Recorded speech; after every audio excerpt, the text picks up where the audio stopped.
भारत में 5 सितंबर का दिन शिक्षक दिवस के रूप में मनाया जाता है। लेकिन समाज में शिक्षकों के योगदान को याद करने के लिए यही दिन क्यों चुना गया? आप जवाब दे सकते हैं कि इस दिन डॉक्टर सर्वपल्ली राधाकृष्णन का जन्म हुआ था। सही बात है, लेकिन इस दिन को हम शिक्षक दिवस ही क्यों कहते हैं? क्या इसके पीछे कुछ कहानी भी है? जानेंगे आज ज्ञान की डिजिटल दुनिया ध्येय रेडियो के इस पॉडकास्ट में। दुनिया भर में शिक्षकों के सम्मान में जहां विश्व शिक्षक दिवस जानेंगे आज ज्ञान की डिजिटल दुनिया ध्येय रेडियो के इस पॉडकास्ट में।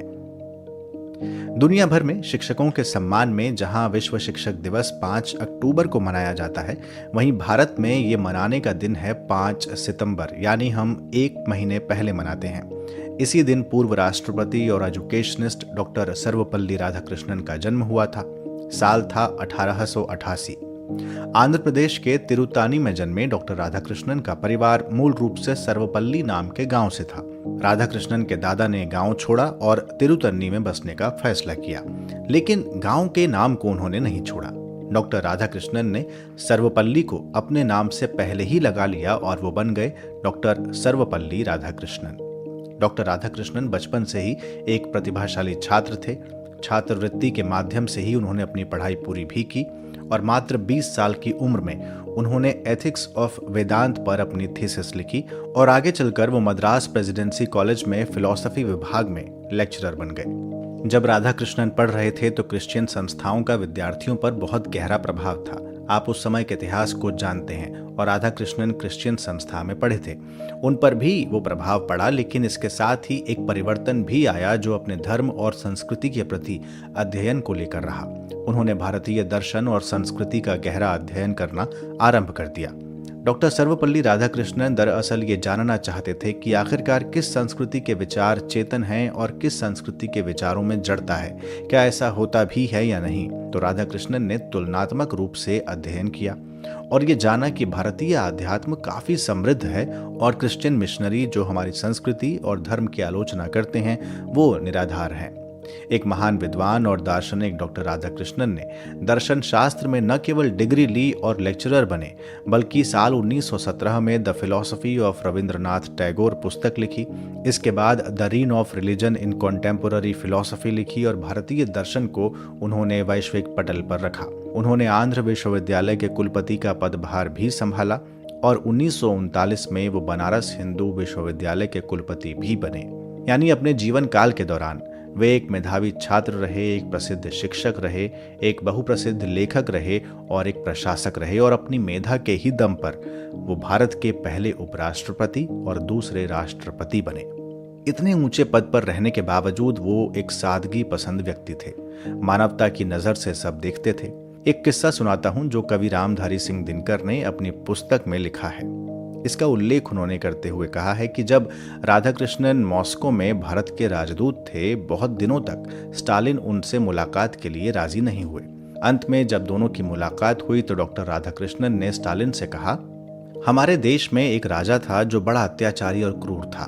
उसने काफी रक्त बहाया और उसी रक्त के आधार पर प्रगति भी की, किंतु एक युद्ध ने उसके भीतर के ज्ञान को जगा दिया और तभी से उसने धर्म, शांति और अहिंसा की राह को पकड़ लिया।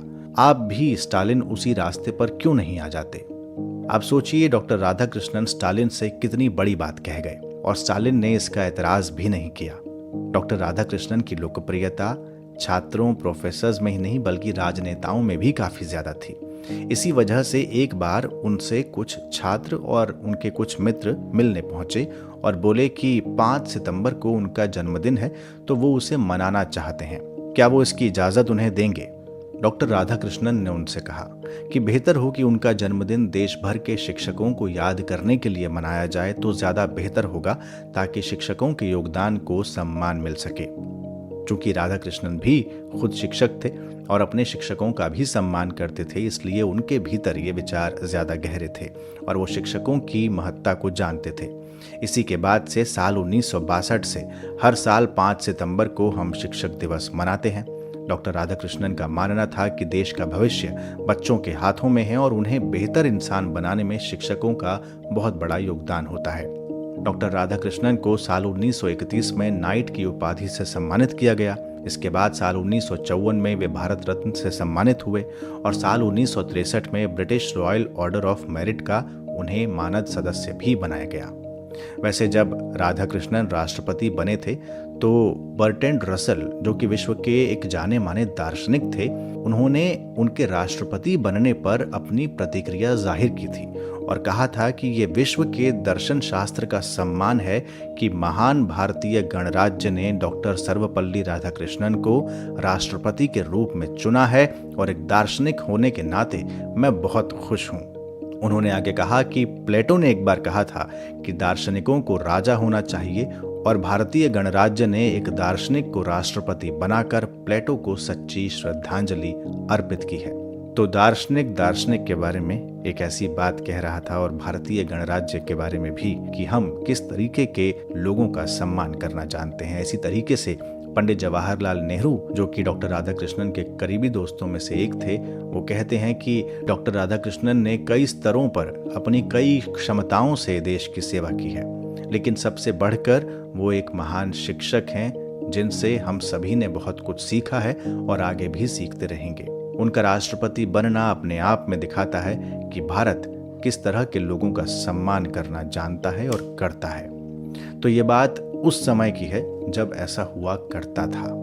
आज ऐसा होता है या नहीं, ये आप ज़्यादा बेहतर समझते हैं, ज़्यादा बेहतर जानते हैं, ज़्यादा बेहतर तरीके से देख रहे हैं। तो ये थी बात डॉक्टर राधाकृष्णन के बारे में, शिक्षक दिवस के बारे में। आज अपने शिक्षकों को याद करने का दिन है, आप भी याद कीजिए और मुझे बताइए कि आप किस शिक्षक को सबसे ज़्यादा याद करते हैं, या फिर अपने शिक्षकों की कौन सी बात आपको सबसे ज़्यादा याद आती है। आप ये बातें मुझे कमेंट बॉक्स में ज़रूर बताएं। तो ये था आज का ध्येय पॉडकास्ट। मेरा नाम है अंजुम शर्मा। अगले पॉडकास्ट के साथ जल्द हाजिर होंगे। इजाज़त दीजिए। नमस्कार।